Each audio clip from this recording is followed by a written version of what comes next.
Hei ja terveisiä täältä Pohjois-Pohjanmaan kesäyliopistolta Oulusta. Minun nimi on Sarjanna Virpikari ja toimin kouluttajana täällä ja mun vieressä on Raisa, joka on opiskelemassa täällä lyhytterapiaopinnoissa. Raisa on käynyt nämä psykoterapian valmiusopinnot ja sitten sä oot jatkanut näihin lyhytterapiaopintoihin. Ja meidän on tarkoitus vähän jutella siitä, että millaisia ajatuksia sulla on tästä lyhytterapiasta ja näistä opinnoista tähän saakka. Et mehän ollaan tosiaan aloitettu nyt syksyllä, tämä on vasta 3. kerta, mutta ihan tämmöisellä pienelläkin kokemuksella, että mitä kaikkea sun mielessä on nyt? Joo, pakko kyllä sanoa, että ensimmäisen kerran jälkeen oli vähän sekavat tunnelmat, että mihin kauan tämä on alkanut. Mutta joka kerran jälkeen, kun uskalsin aloittaa sen harjoitusterapiatyön, niin joka tavallaan tämän teorian kerran jälkeen niin on aina varmempi olo ja tuntuu, että on heti konkreettisia välineitä, mitä lähtee käyttämään siellä työssä. Niin sanoisin, että sellainen suunta on hyvä ja etenee ja luotto sellaiseen prosessiin niin terapeutiksi kasvamisena ja opiskelijana. Niinpä. Ja se eka kertahan on semmoinen aika infopläjäys, että siinä tulee paljon asiaa ja niitä joutuu pikkusen palastelemaan ja miettimään, että mitäs kaikkea tähän kuuluu. Et meillähän on teoriapäiviä, missä me opiskellaan ja harjoitellaan aika paljon.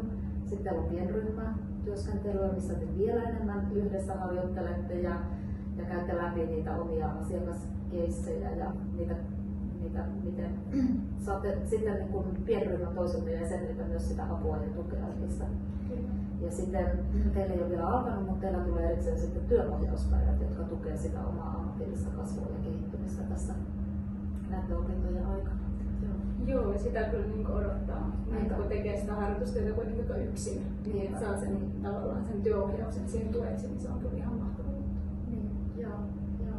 3. kerta, niin onko sulla alkanut selkeytyä semmoinen, että mikä susta tulee isona? On.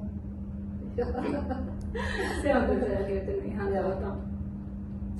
oikeastaan kun uskalsin aloittaa sen harjoitusterapian työn, niin on tullut semmoinen vahvuus tai tunnelma siitä ja varmistus siitä, että tämä on se polku, mitä mä haluan mennä ja jatkaa sitten vielä tästä ehkä eteenpäin.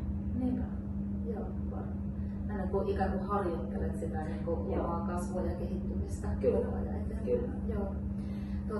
Tässähän tehdään tosiaan näitä asiakastöitä ja sinäkin vaikka olet kounkari, niin olet tehnyt jo paljon psykiatrisen sairaanhoitajan työtä, niin joku jännähän tässä aina on, että vähän jännittää, kun pitää lähteä sitten harjoittelemaan ja sen oman asiakkaan kanssa. Kyllä. Joo, se oli jännä tunne, kun tuli se ensimmäinen niin harjoitusasiakas, niin tuli sellainen olo, että apua, että en mä tiedä mitään. Mä oon joku vale-opiskelija. Mutta sitten kuitenkin jotenkin se on niin erilainen tilanne. Mulla on tietenkin hienot työtilat, jotka mulla on niin mahdollista hyödyntää. Niin se tilanne on jotenkin semmoinen intiimimpi ja rauhallisempi tehdä sitä työtä. Ja yrittää pitää mielessä sen, että mä oon opiskelija ja mä harjoittelen ja tää on semmoinen elämänmittainen matka, että mulla ei ole kiire mihinkään. Ja tavallaan mulla ei tarvitse olla vastauksia, vaikka en puhutaan ratkaisukeskeisestä terapiasta, mutta jotenkin sellainen yhdessä ihmettely. Joo.